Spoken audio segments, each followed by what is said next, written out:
She's an award-winning writer, a hunting guide, archery and rifle instructor, keynote speaker, and all-around outdoors woman who encourages you to get outside, hunt, fish, shoot, and savor all that life has to offer. And now, here's your host, Mia Anstein.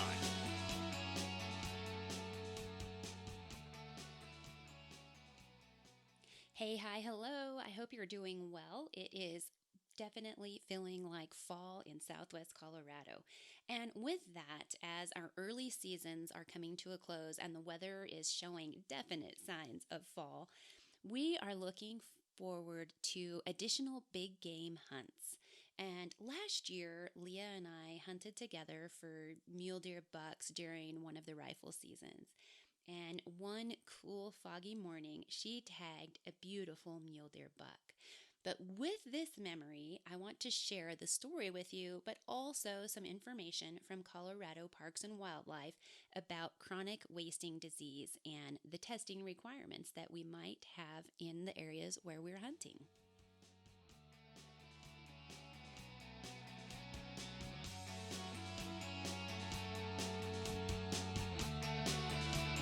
This winter, stay warm from head to toe with WSI Sports' heater gear layers. Use Leah's affiliate code, LLCO10, at WSISports.com and get 10% off your order. All products are proudly made in the USA. WSI Sports is bringing back pride in American-made clothing.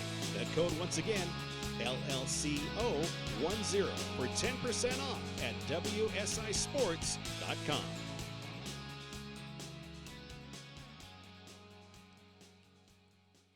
So last year, due to circumstances that you wouldn't think happen to experienced hunters, Leah and I ended up hunting together, and she ended up using my rifle, and I wound up as an innocent bystander just along for the hunt. And also kind of became the guide. If you want to know more about that story, let me know. Comment either on social media. You can find me at Mia Anstein, or you can go to Mac Outdoors and you can comment on Instagram or Facebook and let us know if you want to hear about that story. But anyway, I ended up spotting for her and ranging animals, and she carried my Tikka T3X 270 Winchester rifle. And you can learn more about that rifle in a past podcast episode. So that morning, fog hung in the air and across the valley, and there was a chill that nipped us through our layers of clothing. And although sunrise had come up a couple hours beforehand, that view across the valley became better when we would look through good glass. And by that, I mean good optics, binoculars, scope, all of it. If you have good glass, you can see in any light condition, except for dark, of course. But anyways, that maybe will be a separate episode. I looked through my Swarovski Optic SLC 10x42 binoculars, and I searched for movement through the fog and through the trees. As the fog lifted and the air began to warm, although it only slightly, we heard movement through the trees, and moments later, a small group of cow elk emerged. Leah and I were excited, and we smiled at one another as we watched.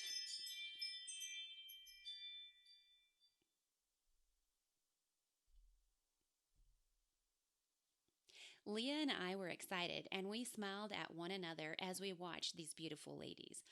They are thick-furred beasts, and they mewed at one another, and they pranced across the opening before us.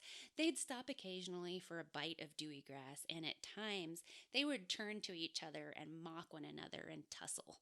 And soon they disappeared into the opposing stand of timber, and just like that, gone. We huddled down into our layers of clothing and tried to stay warm as we continued to look for new movement. We hoped to catch the movement of an antlered deer because, after all, a mule deer buck is what we looked for. That is when it happened. I glimpsed a movement up the valley, and I raised my binoculars for a better look. There they were. 2 mule deer bucks emerged from the timber, and they began feeding across the clearing. I tapped Leah and discreetly motioned to where I saw the deer, but she already had her eyes on them. I took another look through my binoculars, and I told her that they're both mature deer. Leah shouldered her rifle and she put the crosshairs on the lead buck. Topped with a Steiner GS3 4 to 20 by 50 millimeter scope, that flat shooting 270 is a very proficient rifle, and quite frankly, that optic might be a bit much for it, but oh my goodness, have you ever looked through a Steiner? Whew, I digress. Leah let me know which buck she intended to take and waited for my word that I had my eyes, or I had my binoculars, on him. Once I gave confirmation, she touched off a shot, and the crack broke the silence of the morning, and I watched through the binoculars as that bullet hit its mark. The deer cratered, and our morning chill departed. Just like that, we forgot about the cold. Now, many hunters look to the deeds that are required after a shot as the hard work. But it seems that Leah and I always look at this time as one of reflectance and reward.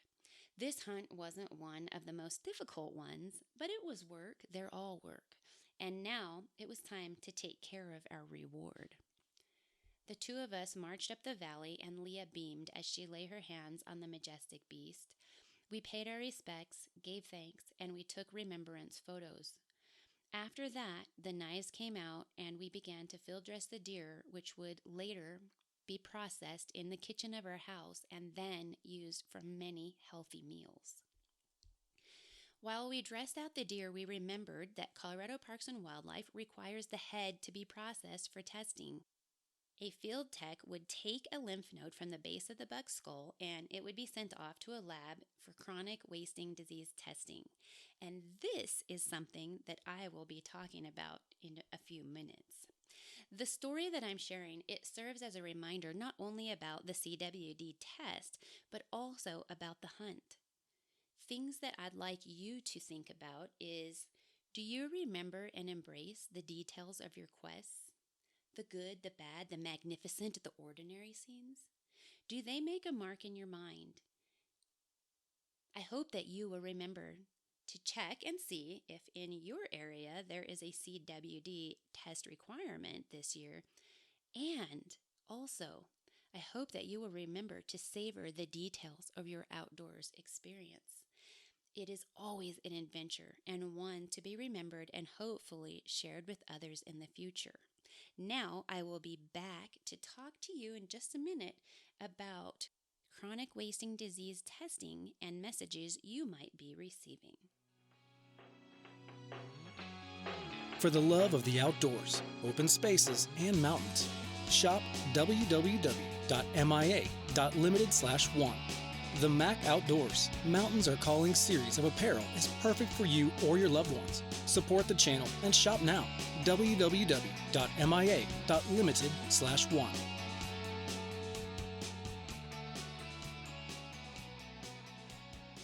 So this year, Colorado Parks and Wildlife has sent a notice that deer and elk hunters can keep an eye on a mailbox, your mailbox, if you have a hunting license, that you should keep an eye out for chronic wasting disease mandatory testing letters. Colorado Parks and Wildlife has selected specific deer and elk hunts for mandatory chronic wasting disease testing in 2021 to inform how and where to fight the spread of chronic wasting disease, also known as CWD. Beginning in early October, CPW will be sending letters to Colorado rifle season hunters who have been selected for mandatory CWD testing. CPW will require mandatory submissions of CWD test samples, and in parentheses they put heads, from all elk and deer harvested during rifle seasons from specific hunts to better evaluate the infection levels of CWD in our herds. There will be no charge for any mandatory testing, and you can find the hunt code selected for mandatory testing of deer on pages 22 to 32 and elk pages 41 to 52 of the 2021 Colorado Big Game Hunting Brochure. They next talk about CWD locations. A complete list of CWD testing submission sites along with the hours and locations can be found on Colorado Parks and Wildlife's website. look for CWD testing and submission information there. CPW is continuing the use of temporary CWD submission sites to assist those who are hunting in remote locations. The results of the mandatory testing are yielding new insights into varying infection levels in deer herds throughout Colorado. As of May of 2021, CWD has been detected in 40 of 54 deer herds, 16 of 43 elk herds, and 2 of 9 moose herds. The estimated proportion of sampled animals that are infected or disease prevalent appears to be rising in many Colorado herds. If you would like to learn more about the results, you can go to CPW's website and read their 2020 Chronic Wasting Disease Annual Report. I will also include a link in our show notes so that you can see where to find the information of where you'll go get testing, or if you are required to participate in the testing, and I'll also include a link to that annual report. Let me tell you about what the bullet point information they gave us for the testing in 2020. And they say that 32 deer herds were included in mandatory testing. And with that, I will note that you can, even if you're not required, take your animal in to have it tested if you would like. But in that testing, they also include in the bullet points over 7,500 samples were taken statewide and they were tested, and that includes all species, not just deer. They tell us CWD disease prevalence exceeds the 5% in 22 deer herds. As far as the 5%, I don't know what that means. I don't know if they're saying that they want to see less than 5% in deer herds or what that is, but this is the information they're giving us, and I'm relaying that to you. So here we go. In another bullet point, they state that 9 herds have disease prevalence between 5 to 10%. 6 herds have disease prevalence between 10 to 20%, and 7 have disease prevalence that exceeds 20%. When disease prevalence is 20%, it means that 1 out of 5 adult males are infected. The next bullet point they share is that data collected from mandatory testing shows disease prevalence is 2 to 3 times higher in male deer than female deer. So this is information that they have put out in a press release, and some of these questions I will try to answer for you in future episodes. But what they are doing to address CWD is CPW is working to ensure long-term health of deer, elk, and moose herds. Over time, this means minimizing the number of animals that get infected and die from this disease. To date, management actions have been prescribed for 27 deer herds that intend to reduce the infection levels to below 5%. So as I mentioned before, I guess they want to keep that infection level below 5%. There it is. More information about our plan to manage CWD is available in the Chronic Wasting Disease Response Plan. And again, I will put a link to that in the show notes so that you are able to go and check that out. CPW also addresses the risks to humans. And they say CWD is a prion disease that affects Colorado's deer, elk, and moose. The disease course generally lasts 2 to 3 years and is always fatal.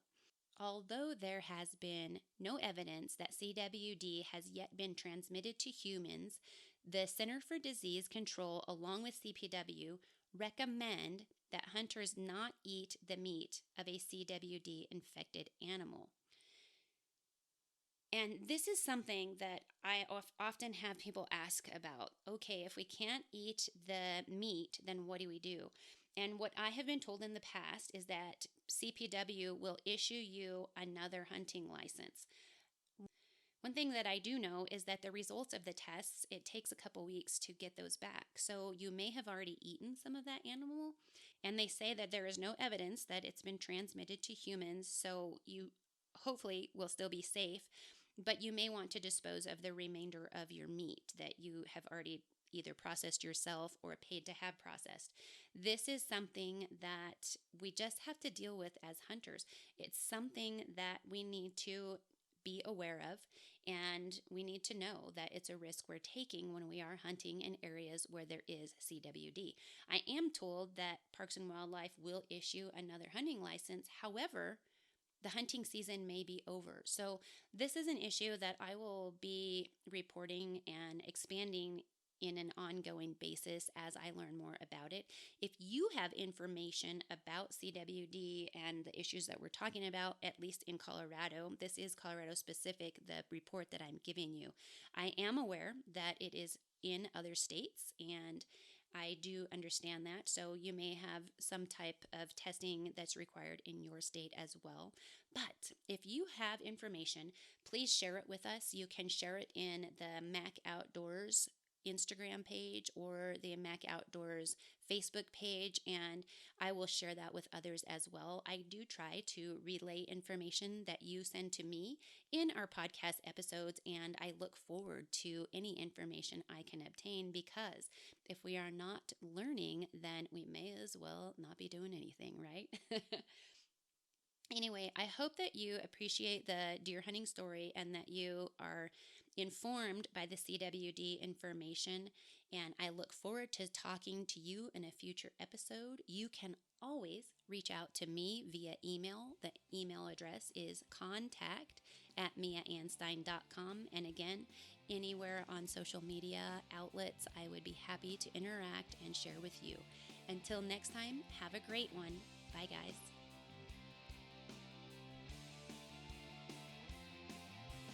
Hey, this is Lloyd Bailey, the Armed Lutheran, host of the Armed Lutheran Radio podcast, reminding you that the podcast you're listening to is a proud member of the Self-Defense Radio Network. Check out all the great content at selfdefenseradio.net.